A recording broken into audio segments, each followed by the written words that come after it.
اعوذ باللہ من الشیطان اللعین الرجیم بسم اللہ الرحمن الرحیم الحمد للہ رب العالمین بارئ الخلائق اجمعین باعث الانبیاء والمرسلین والصلاة والسلام علی حبیبہ وخیرتہ حافظ سرہ ومبلغ رسالاتہ ابی القاسم محمد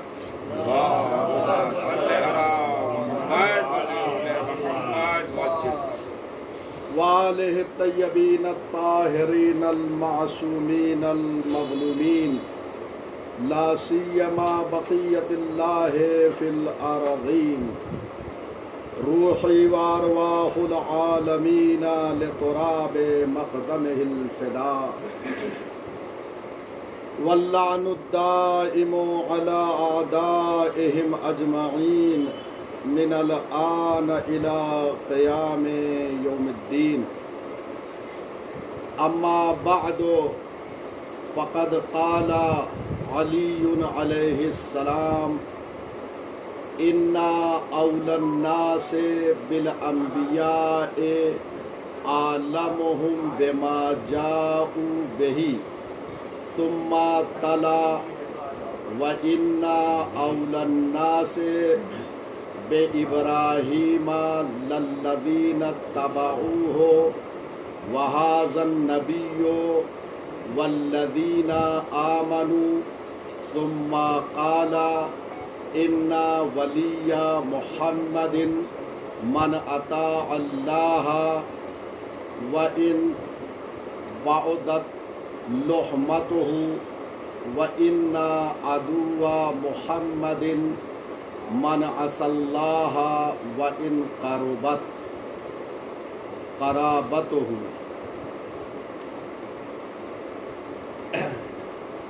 سب سے پہلے میں آپ حضرات کی خدمت بابرکت میں امام حسن عسکری علیہ السلام کی ولادت باسعادت کے سلسلے میں مبارکباد پیش کرتا ہوں۔ آج ہماری بحث بہت اہم بحث ہے، امامت اور رہبری کے حوالے سے۔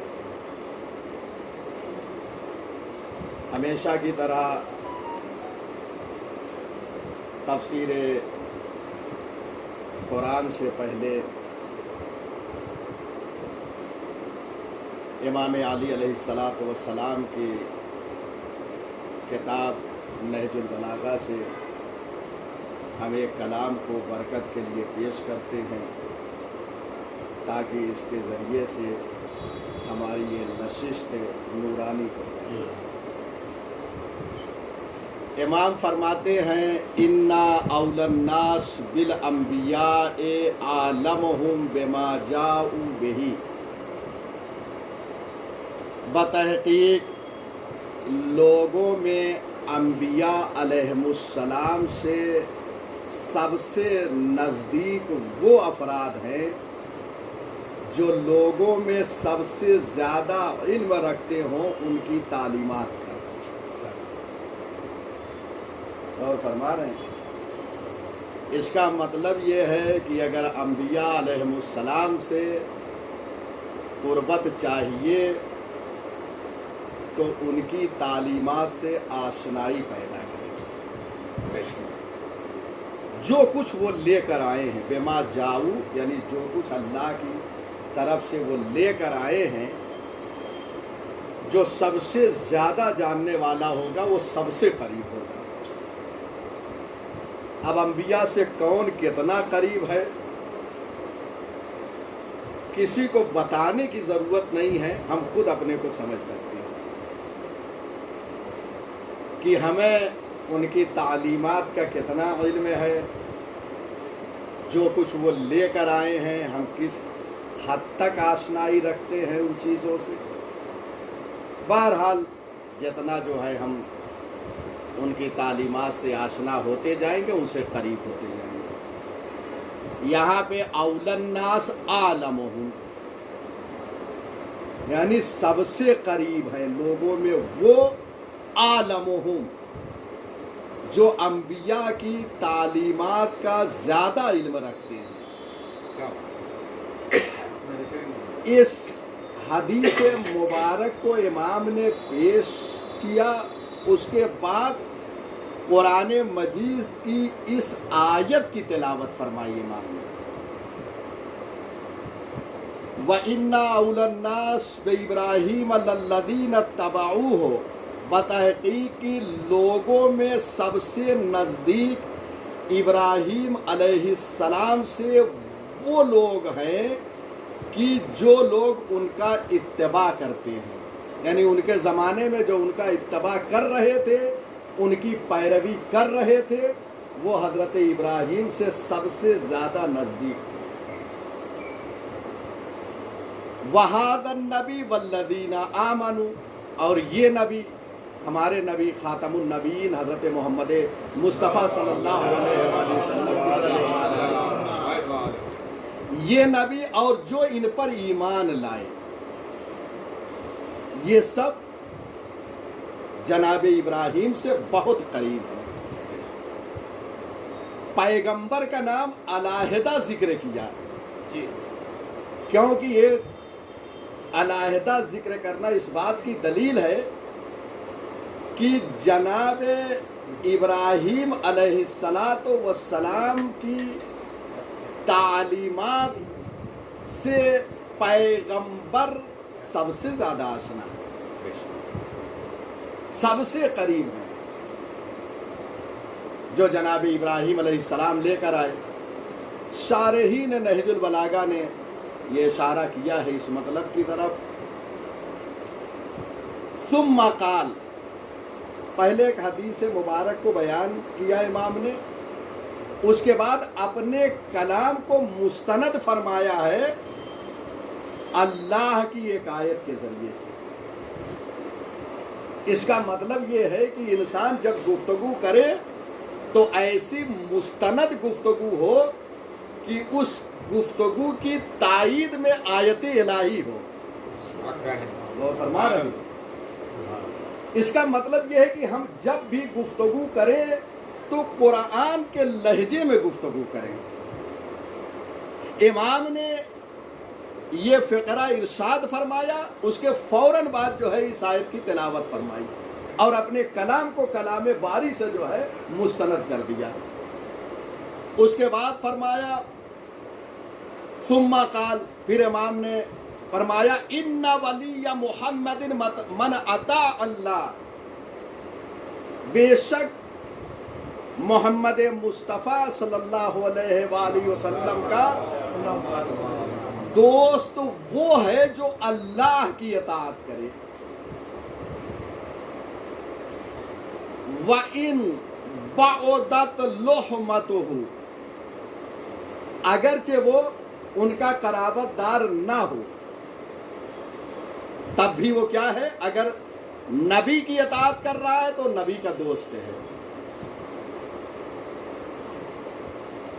وَإِنَّ عَدُوَّ مُحَمَّدٍ مَنْ عَصَى اللَّهَ، اور محمد کا دشمن وہ ہے جو ان کی نافرمانی کرے.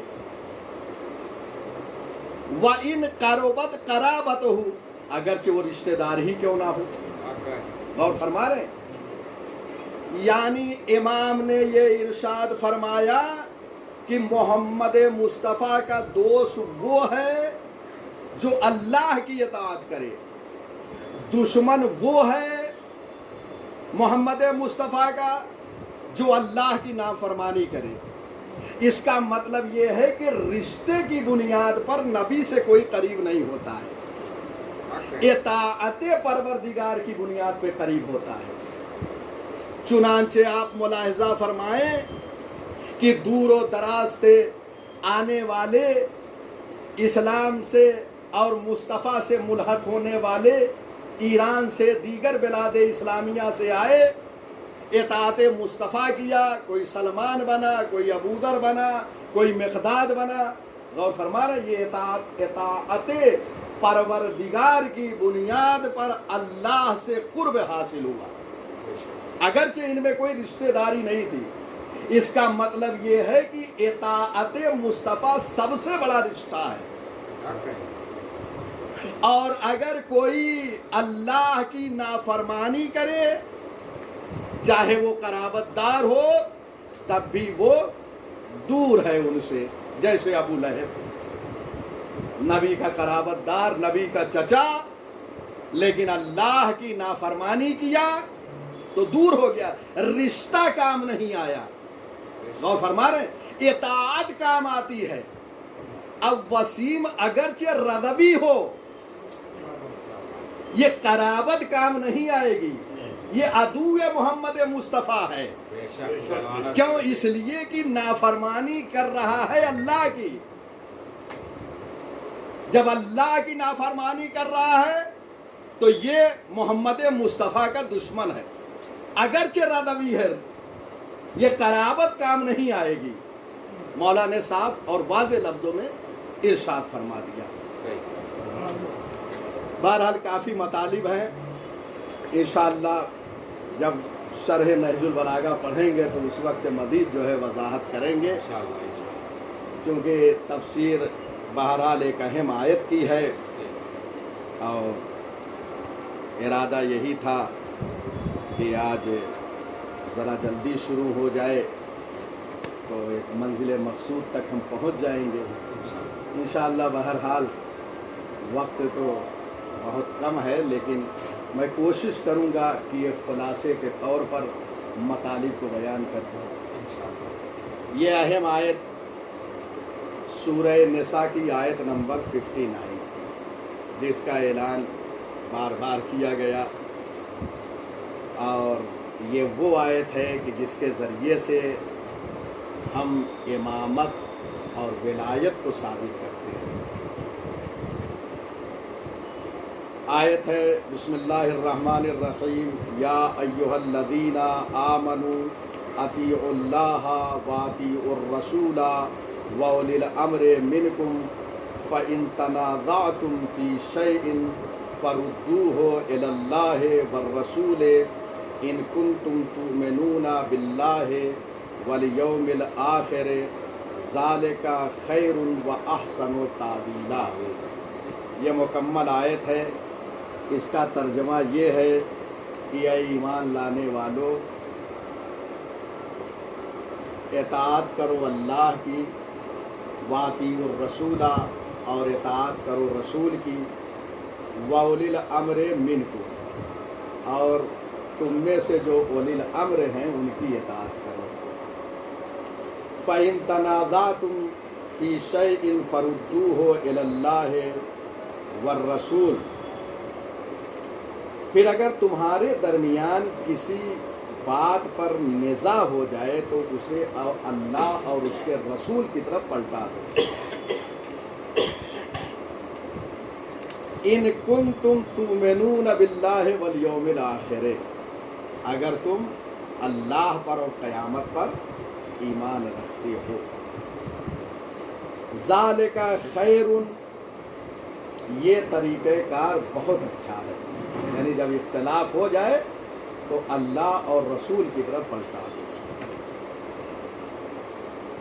وَأَحْسَنُ تَأْوِيلًا، اور اس کا انجام جو ہے وہ بہت اچھا ہے. یہ طرح. اب آئیے تفسیر کی طرف.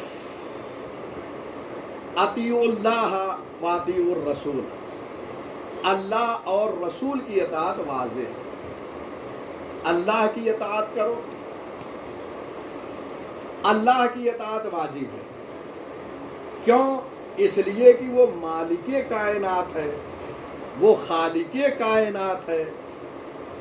تو ظاہر سی بات ہے کہ جب ہمارا خالق ہے، جب وہ مالک ہے، تو اس کی اطاعت واجب ہے.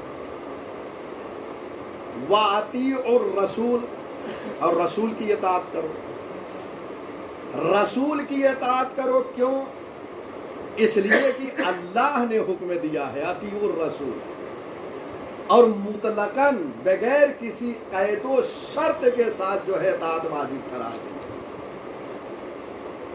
اس کا مطلب یہ ہے کہ یہ جملہ واطیعوا الرسول یہ نبی کی عصمت پر دلالت کرتا ہے کہ نبی معصوم ہے۔ کیوں؟ اس لیے کہ کوئی قید نہیں ہے، کوئی شرط نہیں ہے اطاعت میں، مطلقاً اطاعت واجب ہے۔ اور یہ اطاعت کیوں؟ کیونکہ اللہ نے حکم دیا ہے۔ ان کی گفتگو، ان کے احکام، یہ جو کچھ پہنچا رہے ہیں گویا وہ اللہ کی جانب سے پہنچا رہے ہیں، لہذا ان کی اطاعت کریں، اور جب ان کی اطاعت کریں گے تو یہ اطاعت جو ہے اللہ کی طرف منتہی ہوگی، یعنی پیغمبر کی اطاعت اطاعت پروردگار ہے۔ چنانچہ قرآن مجید کی ایک آیت میں اس مطلب کی طرف پروردگار عالم نے اشارہ فرمایا ہے، مَن یُطِعِ الرَّسُولَ فقد اطاع اللہ، جس نے رسول کی جو اطاعت کیا اس نے اللہ کی اطاعت کیا۔ غور فرما رہے ہیں؟ یعنی اطاعت رسول منتہی ہو رہی ہے اطاعت پروردگار کی۔ اللہ نے حکم دیا ہے کہ ان کی اطاعت کرو، ان کی اطاعت جو ہے وہ اللہ کی اطاعت ہے، اور ہر موقع، ہر محل، ہر زمان، ہر مکان میں ان کی اطاعت کرنا ہے۔ کیوں؟ اس لیے کہ کوئی قید و شرط نہیں ہے، لہذا یہ آیت دلالت کر رہی ہے کہ نبی جو ہے وہ معصوم ہے۔ انشاءاللہ یہ اولی الامر کی تفسیر میں مزید وضاحت کروں گا۔ اور خود قرآن مجید میں جو کچھ پیغمبر کہتے ہیں وہ وحی کے ذریعے سے کہتے ہیں۔ وَمَا يَنْطِقُ عَنِ الْهَوَىٰ إِنْ هُوَ إِلَّا وَحْيٌ يُوحَىٰ، یہ اپنی خواہش سے کلام نہیں کرتے ہیں، یہ کوئی کلام اپنی طرف سے نہیں کرتے، یہ وہی کہتے ہیں جو اللہ کی طرف سے وحی آتی ہے۔ لہذا یہ آیت بھی عصمت نبی پر دلیل ہے۔ یہاں پر ایک نقطہ بہت اہم ہے جس کی طرف میں اشارہ کر دوں۔ 3 اطاعتوں کا ذکر ہے اس آیت میں، اطاعت پروردگار، اطاعت رسول خدا اور اطاعت اولی الامر۔ اطاعت 3 ہے، لیکن یہ جملہ اطیعوا 2 مرتبہ آیا ہے۔ اس کا مطلب یہ ہے کہ ایک اطیعوا جو ہے اللہ سے پہلے ہے، اطیعوا اللہ، اس کے بعد اطیعوا الرسول سے پہلے ہے، اطیعوا اللہ و اطیعوا الرسول۔ پھر یہ تکرار نہیں ہوا ہے جملہ اطیعوا، اولی الامر پر یہ نہیں آیا ہے۔ یہاں 2 بہت اہم نقطہ ہے۔ ایک نقطہ تو یہ ہے کہ اطیعوا اس بات کی طرف اشارہ کر رہا ہے کہ جو اطاعت پروردگار ہے وہ اطاعت رسول نہیں ہے، یعنی اطاعت رسول اور اطاعت پروردگار میں ایک فرق ہے، اور وہ یہ ہے کہ اطاعت پروردگار جو ہے وہ ذاتاً واجب ہے، کسی کے کہنے سے جو ہے اللہ کی اطاعت واجب نہیں ہوئی، یعنی خود بخود چونکہ وہ مالک ہے، وہ خالق ہے، لہذا اس کی اطاعت واجب ہے۔ لیکن رسول اسلام کی اطاعت اطاعت بالغیر ہے۔ خوب دقت کیجیے، اطاعت بالذات نہیں ہے، ذاتاً اطاعت اللہ کی ہے۔ پیغمبر کی اطاعت بالغیر ہے، غیر کے ذریعے، یعنی اللہ نے واجب قرار دیا تو ان کی اطاعت واجب ہوئی۔ اللہ کی اطاعت ذاتن ہے اور پیغمبر کی اطاعت اللہ کے حکم کی بنیاد پر ہے، لہذا یہ دو مرتبہ جو ہے اطیعوا اطیعوا آیا ہے تاکہ دونوں اطاعتوں میں فرق ہو جائے۔ اس کے بعد اولی الامر میں نہیں آیا ہے۔ اس کا مطلب یہ ہے کہ یہ اطیعوا اشارہ کر رہا ہے کہ اولی الامر کی بھی اطاعت بالغیر ہے، اللہ نے جو ہے اطاعت واجب قرار دی ہے، اور فرما رہے ہیں اللہ نے ان کی اطاعت۔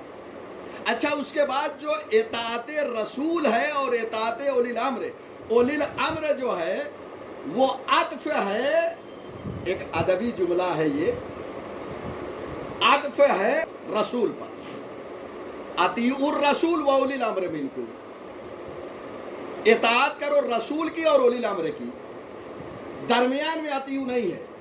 اس کا مطلب یہ ہے کہ اطاعت رسول میں اور اطاعت اولی الامر میں کوئی فرق نہیں ہے۔ جو اطاعت رسول ہے وہی اطاعت اولی الامر ہے۔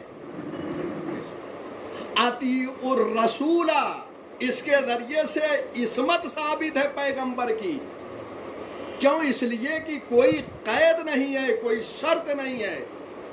اسی طریقے سے وَأُولِي الْأَمْرِ مِنْكُمْ، جو تم میں صاحبان امر ہیں، اولی الامر ہیں، ان کی اطاعت کرو۔ تو ان کی اطاعت جو ہے بغیر کسی قید و شرط کے ہے۔ اس آیت میں کہیں کوئی قید نہیں ہے۔ جب قید نہیں ہے تو اس کا مطلب یہ ہے کہ اولی الامر بھی معصوم ہے، اولی الامر بھی معصوم ہے۔ یہاں تک بات واضح ہو گئی۔ اب آئیے ایک جس میں مفسرین کے درمیان کافی اختلاف ہے، بھئی یہ تو طے ہے کہ اولی الامر معصوم ہیں، لیکن اب اولی الامر ہیں کون؟ یہاں تو پروردگار نے ذکر نہیں کیا ہے۔ اپنی اطاعت تو واضح لفظ، اور اس کے بعد رسول اللہ کی اطاعت واضح لفظ، لیکن تیسری اطاعت اولی الامر منکم، صاحبان امر کی نام نہیں لیا۔ دیکھ رہے ہیں؟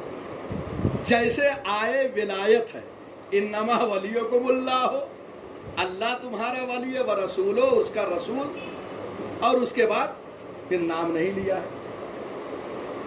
پھر وہ جو نماز پڑھتے ہیں، زکوٰۃ دیتے ہیں، در حالے کہ وہ رکوع میں ہوتے ہیں، یہاں بھی نام نہیں، وہاں بھی نام نہیں۔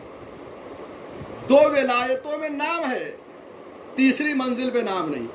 یہاں دو اطاعتوں میں پروردگار نے واضح کر دیا ہے، لیکن تیسری اطاعت میں ولی الامر منکم نہ وہاں واضح کیا کہ کون لوگ ہیں، نہ یہاں۔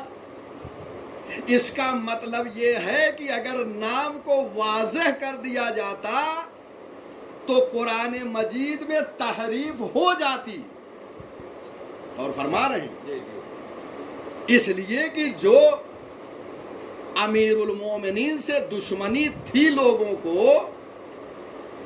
وہ کہاں امام کا نام یہاں دیکھ سکتے تھے؟ لہذا پروردگار نے ائمہ کے نام کو پوشیدہ رکھ دیا، ائمہ کے اسماء کو اولی الامر منکم پوشیدہ رکھ دیا، اور پوشیدہ رکھ کے ذہن کو اس بات سے بھی مانوس کر دیا کہ اگر کوئی امام پردے غیب میں چلا جائے تو اس آیت سے آپ مانوس رہیں کہ یہاں اللہ نے اسماء کو ظاہر نہیں کیا۔ اب آئیے اولی الامر ہے کون؟ 7-8 تفسیریں یہاں بیان کی گئی ہیں۔ 7 تفسیریں اہل سنت نے بیان کی ہیں، یہاں پر 7 تفسیریں ہیں، 6 اہل سنت کی، 1 شیعہ تفسیر۔ لیکن یہی سے میں نے ایک اور تفسیر نکالی ہے، 7 اہل سنت کی اور 1 شیعہ تفسیر ہے کہ اولی الامر ہیں کون۔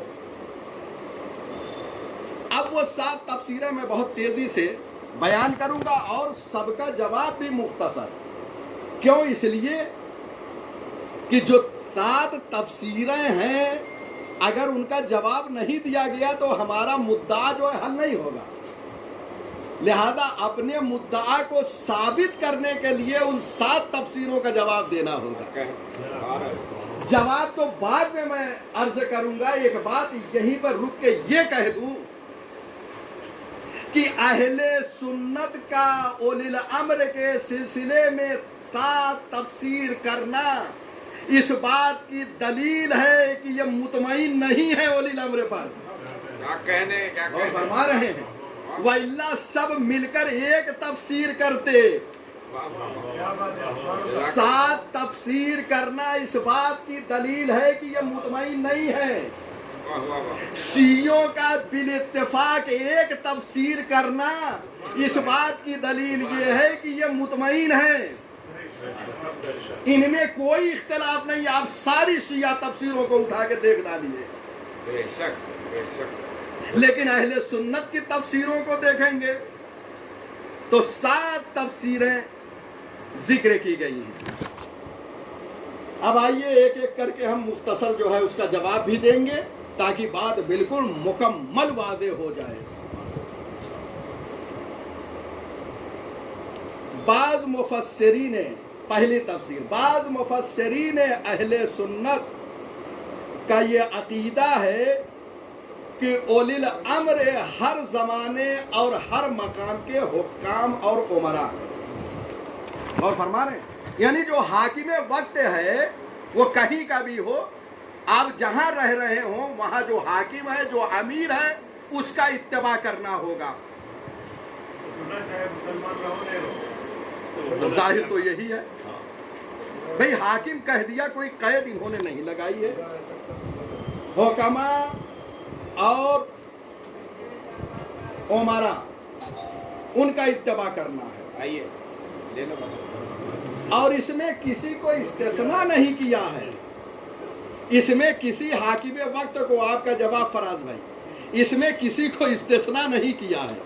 استثناء نہیں کیا یعنی سب شامل ہیں. اللہ اکبر. اطیعوا اللہ کہا واطیعوا الرسول. کم سے کم اگر ان 2 کلمے کی لاج رکھتے قرآن کی تو ہر حاکم کو نہ بناتے اولی الامر. کہاں اللہ کی اطاعت, کہاں رسول کی, اور کہاں کیا نسبت ہے. افسوس کا مقام ہے. یہ آیت دلالت کر رہی ہے کہ اولی الامر ویسے ہی ہو جیسے کہ رسول ہو. کیونکہ اطیعوا کا تکرار نہیں, اگر تکرار ہو جاتا تو نہ جانے کہاں تفسیر لے جاتے. رسول اور اولی الامر میں تکرار نہیں ہے. اطیعوا کا ایک اطیعوا ہے اور دونوں اطاعتیں ہیں. اس کا مطلب یہ ہے کہ جو اولی الامر ہو وہ ایسا ہو جو رسول جیسا ہو. اور فرما رہے جو رسول جیسا ہو. اب رسول جیسا کون ہو سکتا ہے؟ حدیثیں بہت ساری موجود ہیں. سورہ بارات جب اعلان کرنے کے لیے بھیجا گیا, جبریل آئے اور کہا کہ یا رسول اللہ, یا آپ جائیں ابلاغ سورہ بارات کے لیے یا آپ جیسا. بہت توجہ ہے. یا آپ کے جیسا. تو اولی الامر جب ایک اطیعوا ہے اور 2 اطاعت ہے تو اولی الامر ایسا ہو جو رسول جیسا ہو. تو یہ تعلیمات قرآنی اور تعلیمات رسول کے خلاف ہے یہ تفسیر.